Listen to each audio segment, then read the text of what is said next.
he was one of the first guys to stand up from Matt Hardy that almost got really brain damaged, if not worse. And I mean, he came out and said that. And just recently, he came out against, not against, but for Gerald Brisco.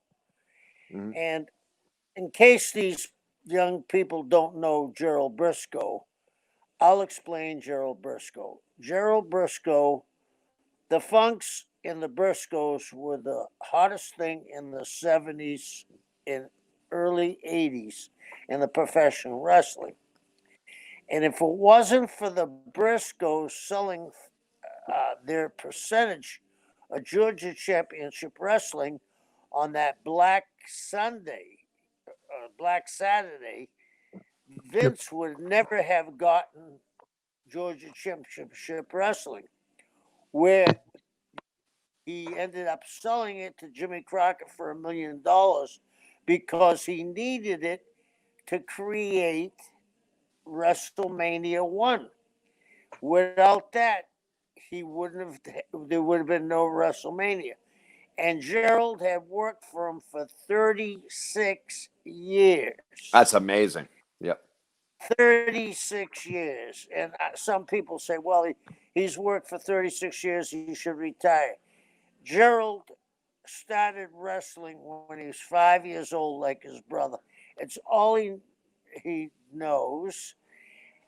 He's successful in other businesses, same as Chris. He has the largest body shop, or one of the largest body shops in Tampa, but he still has the wrestling bug. And sure. I heard Cornette say that it would not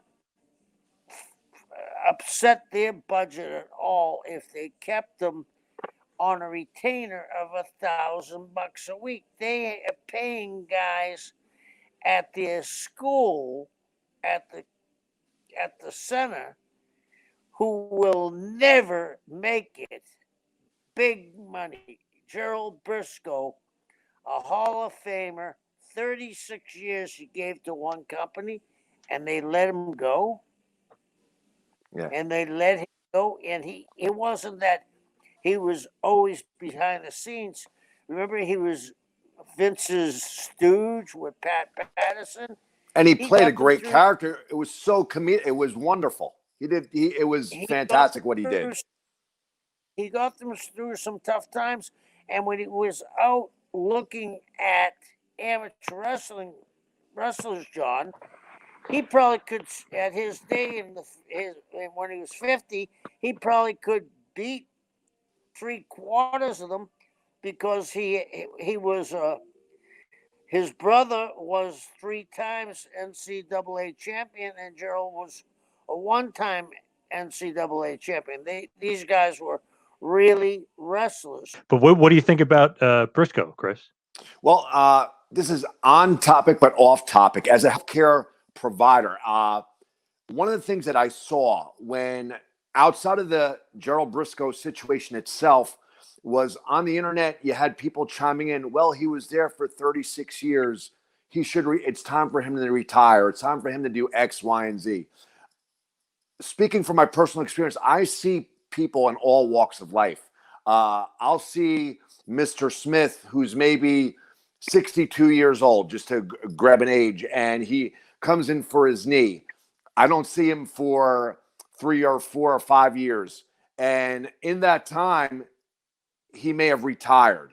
And I see Mr. Smith after all that time, and Mr. Smith might look horrific, or Mr. Smith might look great. And I've been doing physical therapy over 20 years. And I have this saying, and I tell all my older patients especially, I've seen people in their 60s look like they're in their 80s. I've seen people in their 80s look like they're in their 60s. And it's the ones that retire and they stop doing everything that they hit that downward spiral and they decline. People, if they have a passion and they want to work and they want to continue to be active and contribute, and especially if they're good at what they're doing, I I don't think people should be pressured into being forced out. And I think Brisco, with all his experience and his enthusiasm, should not have been forced out. And everybody's entitled to their opinion, but I don't agree with, and a lot of them are young kids. Well, he's there 36 years. He should move on. F you. Who are you to say when this guy should move on? He's made his career. He's paid his dues. If he's not ready to move on, who are you to say when he should move on? That's all I'm saying. Is just because there's a certain number doesn't mean somebody has to be forced out and put into retirement, because a lot of the times that's what kills people, when they stop doing something they're passionate about and they stop doing stuff. That's just a huge pet peeve of mine when I see somebody is let go of or fired. Well, he's been at that position for how many years? He should retire. That's not your call. And I'm sorry, I'm just very passionate about it because it's a bullshit thing. And I like to say this too. Intelligence doesn't run out. Being smart doesn't run out. No. There is no label. Being intelligent is going to expire when you hit 61 or whatever. No. Is Gerald Brisco going to go out there and wrestle? No, but he still has a wealth of knowledge to contribute, and I'm pretty sure he's going to be contributing somewhere soon. And in that group of guys, and I may be overlooking some, John, but the only guys that could probably replace him is Brock Lesnar, who's not going to take that cut and pay. Yep. And the other one is Kurt Angle, who no longer works for them.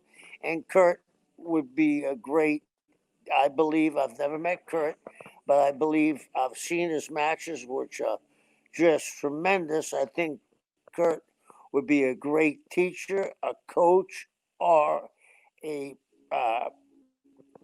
guy in the back helping putting things together. And Kurt can still go a bit if need be. Yeah. Who's going to replace Gerald Brisco? There's going to be a hole.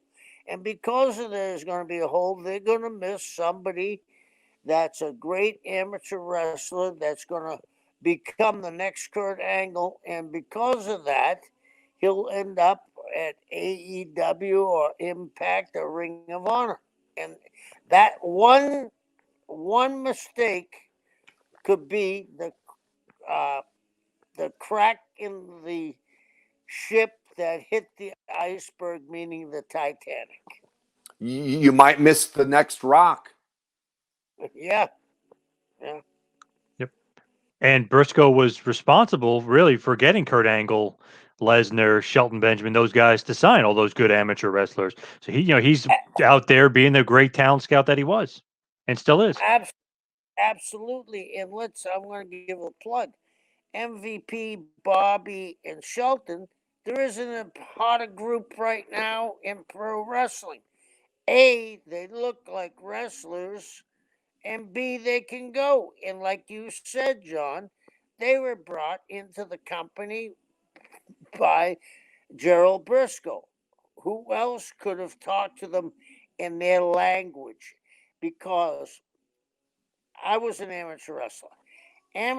Some amateur wrestlers have this aversion to professional wrestling, and a guy like Gerald, who had a great amateur background, his brother they're in the Pro Wrestling Hall of Fame, and which is, as you guys know, is connected to the amateur wrestling, and that would break the ice. Who are they going to get to break the ice?